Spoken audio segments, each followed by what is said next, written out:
Hello friends, my name is doctor Rajeev and you are watching my YouTube channel medical nerd. आज हम बात करेंगे preload और afterload के बारे में। ये बहुत ही छोटा टॉपिक है और ये काफ़ी इम्पोर्टेंट टॉपिक है। प्री लोड के बारे में हमें थोड़ा सा आइडिया हमारे पिछले लेक्चर से मिलता है। जैसा कि हमने पढ़ा था कि एंड डायस्टोलिक वॉल्यूम क्या होता है।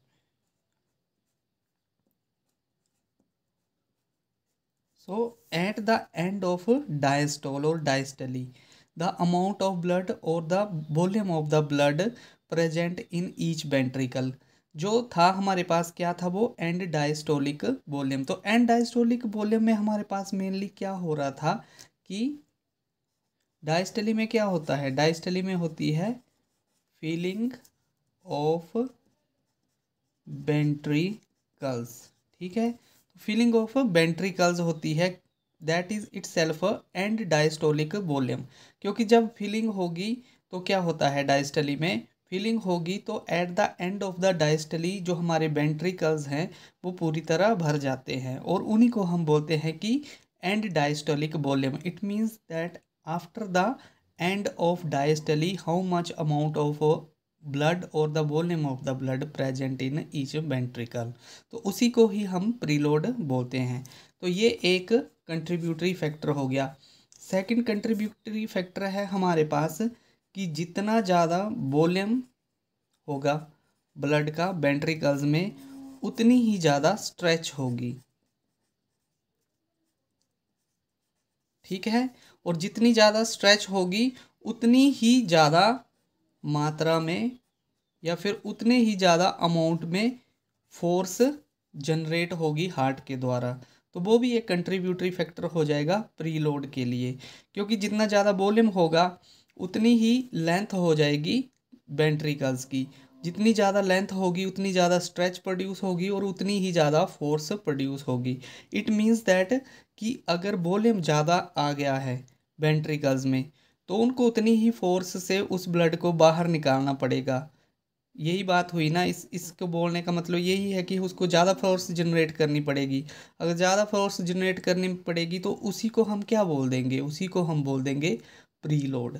और थर्ड फैक्टर था हमारे पास वीनस रिटर्न।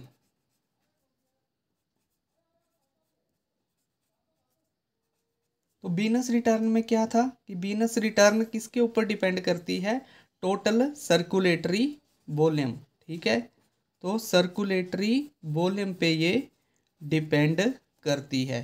ठीक है, इसका एक एग्जांपल मैं देता हूँ। जैसे किसी को हाई बीपी की शिकायत हो गई, ठीक है, तो हम उसमें क्या देते हैं, हम उसमें देते हैं डाईयूरेटिक्स। ठीक है, जब हम डाईयूरेटिक्स देते हैं तो उससे क्या होता है, उससे वाटर का लॉस होता है। ठीक है, वाटर जो है वो यूरिन के रूप में बाहर निकल जाता है और क्या हो जाता है, अल्टीमेटली सर्कुलेटरी वॉल्यूम कम हो जाएगा और वीनस रिटर्न कम हो जाएगी।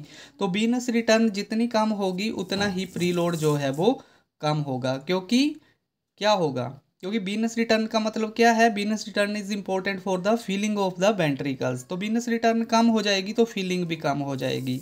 अगर फीलिंग कम हो जाएगी तो हार्ट पे प्रेशर कम पड़ेगा। क्योंकि प्री लोड, लोड क्या है, लोड मीन्स, लोड जो होता है इट मीन्स दैट कि उसको जितनी फोर्स में अपनी शक्ति लगानी पड़ेगी हार्ट को, ठीक है, वो उसके ऊपर लोड पड़ा। जैसे लाइट का, बिजली का लोड पड़ जाता है, वैसे ही प्री लोड है ये। ठीक है, तो हम किसी चीज़ को लोड भी करते हैं, जैसे सामान को लोड करते हैं, वैसे ही हमने यहाँ पे ब्लड को लोड कर दिया है किसके ऊपर, हार्ट के ऊपर, और हार्ट को उसको निकालना होता है। ठीक है, तो ये वीनस रिटर्न में मैंने आपको एक एग्जांपल भी बता दिया कि डायूरेटिक्स होते हैं।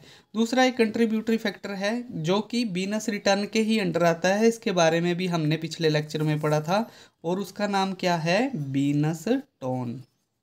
हम वीनस टोन को सिंपैथेटिक टोन भी बोलते हैं और ये सिंपैथेटिक एक्टिविटी के ऊपर डिपेंड करती है। ठीक है, तो सिंपैथेटिक एक्टिविटी ज़्यादा होती है तो वीनस टोन जो है वो ज़्यादा होती है। उसकी वजह से वेन्स जो हैं वो ज़्यादा मात्रा में ब्लड जो है वो हार्ट की तरफ पुश करती हैं। तो इसके लिए भी हम मेडिसिन यूज़ करते हैं जिनमें हमें मेन पता है, जैसे कि बीनोडाइलेटर्स होते हैं। तो कभी भी आपको ऐसा लगे कि ये बीनोडाइलेटर्स क्यों ले दे रहे हैं, तो बीनोडाइलेटर्स इसीलिए देते हैं ताकि प्री लोड कम हो जाए। अब हम बात करेंगे आफ्टर लोड की।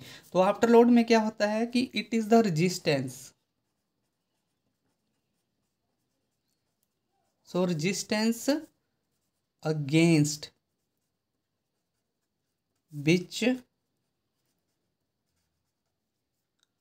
Heart has to pump the blood. ठीक है, तो वो रेजिस्टेंस जिसके अगेंस्ट हार्ट को ब्लड को पंप करना होता है। तो ये किससे होती है, इसमें मेनली एक आती है, एक तो हमारे पास जैसे कि बिग वेसल्स हो गए, जिसमें कि एक मेन तो ये अयोटा हो गया। अगर अयोटा की रेजिस्टेंस ज़्यादा है, मान लो कि अयोटा का ल्यूमन जो है वो नैरो हो गया है, पहले इतना था फिर इतना हो गया, ठीक है, या फिर इसकी इलास्टिसिटी कम हो गई, ठीक है, तो क्या होगा, तो बैक प्रेशर जनरेट होगा हार्ट के पास, और हार्ट को ज़्यादा मात्रा में फोर्स लगानी पड़ेगी उस ब्लड को बाहर निकालने के लिए, और इसको हम बोल देंगे आफ्टर लोड। ये मैंने सिस्टली इसीलिए लिखा है क्योंकि सिस्टली से पहले के जो इवेंट्स होंगे उसको वो आ जाएंगे प्री लोड में, और सिस्टली के दौरान या सिस्टली के बाद, ठीक है, सिस्टली के दौरान ही जब हार्ट जो है ब्लड को पुश कर रहा होता है, तो क्या उसमें इम्पोर्टेंट फैक्टर आता है आफ्टर लोड, क्योंकि वो क्या करता है हार्ट, उसको रेजिस्टेंस फील होती है, ठीक है। तो ये रेजिस्टेंस किसके ऊपर फर्दर डिपेंड करती है, ये डिपेंड करती है अयोटा के ऊपर, ठीक है, और दूसरा है टोटल पेरिफेरल रेजिस्टेंस, ठीक है, ये किस में होती है, आर्टरीज में होती है, ठीक है। तो आर्टीरियोस्क्लेरोसिस मान लो हो गई किसी में, तो क्या होगा, उसमें रेजिस्टेंस ज़्यादा हो जाएगी, ठीक है, तो आफ्टर लोड जो कि प्रेशर किसके ऊपर पड़ेगा, हार्ट पे, वो ज़्यादा पड़ जाएगा, ठीक है। तो आर्टीरियोस्क्लेरोसिस में क्या होगा, टोटल पेरिफेरल रेजिस्टेंस ज़्यादा होगी, और उसका नेट प्रभाव इफेक्ट जो है वो हार्ट पे पड़ेगा, हार्ट को ज़्यादा फोर्स लगानी पड़ेगी ब्लड को बाहर भेजने में, ठीक है। इसका एक एग्जांपल मैं आपको बताता हूँ कि मान लो ये एक मशीन है जिससे हम पानी खींचते हैं, ठीक है, तो पानी खींचने की मशीन में मान लो ये एक इनलेट है, ठीक है, और ये एक आउटलेट है, ठीक है। इनलेट क्या हो गया हमारे पास, जो कि ये वीनस रिटर्न है, ठीक है, तो वीनस रिटर्न क्या है, ब्लड ला रही है। हम आफ्टर लोड की बात कर रहे हैं, ठीक है, तो आफ्टर लोड में क्या होगा, देखिए आफ्टर लोड में क्या होगा कि मान लो कि यहाँ पे आपने इसको ऐसे और ऐसे इसको दबा दिया, ठीक है, तो क्या हो जाएगा, इसका ल्यूमन छोटा हो जाएगा, ठीक है, इसका ल्यूमन छोटा होने से क्या होगा, बैक प्रेशर डेवलप हो जाएगा, ठीक है। वही तो आफ्टर लोड है कि हार्ट को ज़्यादा फोर्स लगानी पड़ेगी अब उतने ही ब्लड को बाहर भेजने में, ठीक है। तो ये मान लो कि अब टोटल पेरिफेरल रेजिस्टेंस में मान लो कि ये आगे भी सप्लाई कर रहा है, ठीक है, तो हमने ये मान लिए पेरिफेरल वेसल्स, अगर मान लो ये भी नैरो हो गए, ठीक है, या नैरो हो गए या फिर ये स्टिफ हो गए, ठीक है, इनकी इलास्टिसिटी लूज हो गई, तो अल्टीमेटली क्या होगा, बैक प्रेशर ही तो डेवलप होगा, और उस बैक प्रेशर की वजह से क्या हो जाएगा, आफ्टर लोड जो है वो बढ़ जाएगा, और हार्ट को ज़्यादा मात्रा में क्या फोर्स लगानी पड़ेगी। तो यही था आफ्टर लोड और प्री लोड। हाँ, आफ्टर लोड को काम करना हो तो हम कौन सी मेडिसिन देंगे, हम उनमें वो मेडिसिन देते हैं जो कि आर्टीरियो डायलेटर्स होती हैं, ठीक है। तो preload and afterload are very much important in understanding the patients who are suffering from hypertension, ठीक है। तो होपफुली आपको ये लेक्चर समझ आएगा। तो अगर आपको ये लेक्चर समझ आया हो तो please like the video and subscribe to my channel. Thank you.